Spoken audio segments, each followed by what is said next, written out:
make some opening remarks. Great. Thank you. Thank you, Foreign Minister Payne, and thank you, Minister Reynolds.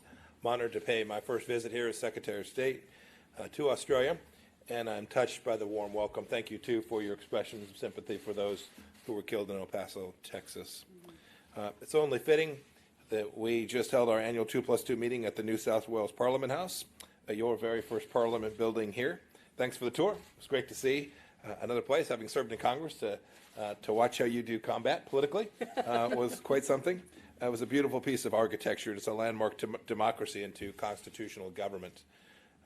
Prime Minister Morrison and President Trump had a great meeting last month in Osaka, and we four have now had great conversations this morning as well.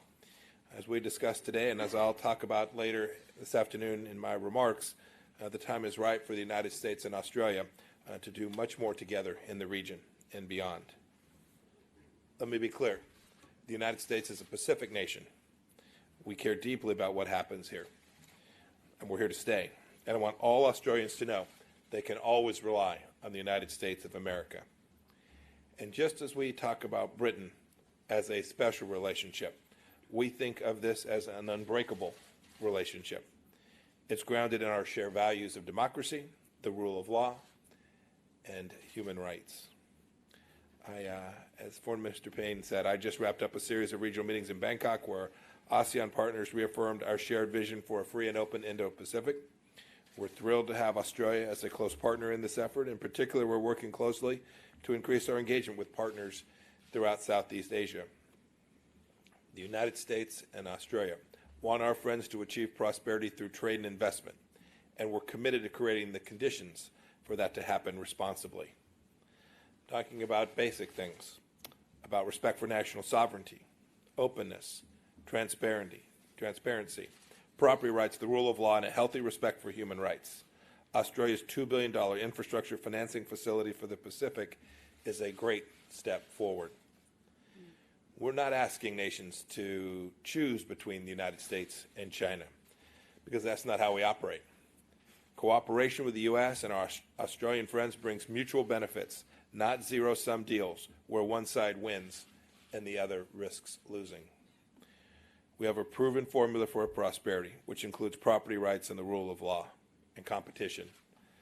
These qualities are on display in our bilateral relationship and our economic ties, the extent of which is often underestimated. The United States invests nearly $170 billion in Australia each and every year. The United States is by far the largest investor here in Australia, accounting for more than 25% of all foreign direct investment. It's easy sometimes to forget that the amount of private investment in the Indo-Pacific far surpasses the amount of government investment here.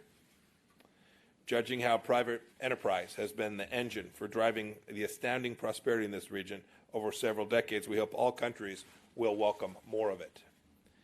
Moving beyond economics, we Pacific powers agree it's important to shine sunlight on bad behavior, however and whenever it occurs. Australia courageously and independently raised the alarm about the risk of China's 5G ambitions even before we caught on. We're both concerned about China's militarization of their man-made islands in the South China Sea, and we're both keeping an eye on investment that mires our friends in debt and corruption. Our multilateral work together matters too. Today we discuss greater cooperation with partners like Japan to help us build a network of alliance and partners all across the region. The United States welcomes Australia's increased engagement with India, another democracy, including through the Quad format, and will actively explore ways our four countries can increase cooperation. Finally, our global cooperation has massive potential. We hope Australia will partner with us in some of the most pressing foreign policy challenges of our time, like efforts to stabilize Syria and keep Afghanistan free of terror, and confront the Islamic Republic of Iran's unprovoked attacks on international shipping in the Strait of Hormuz. This is all very possible. Our equal partnership has blessed the world for more than a century. I'm confident it will continue to do so for a long time to come. Thank you. Thanks very much.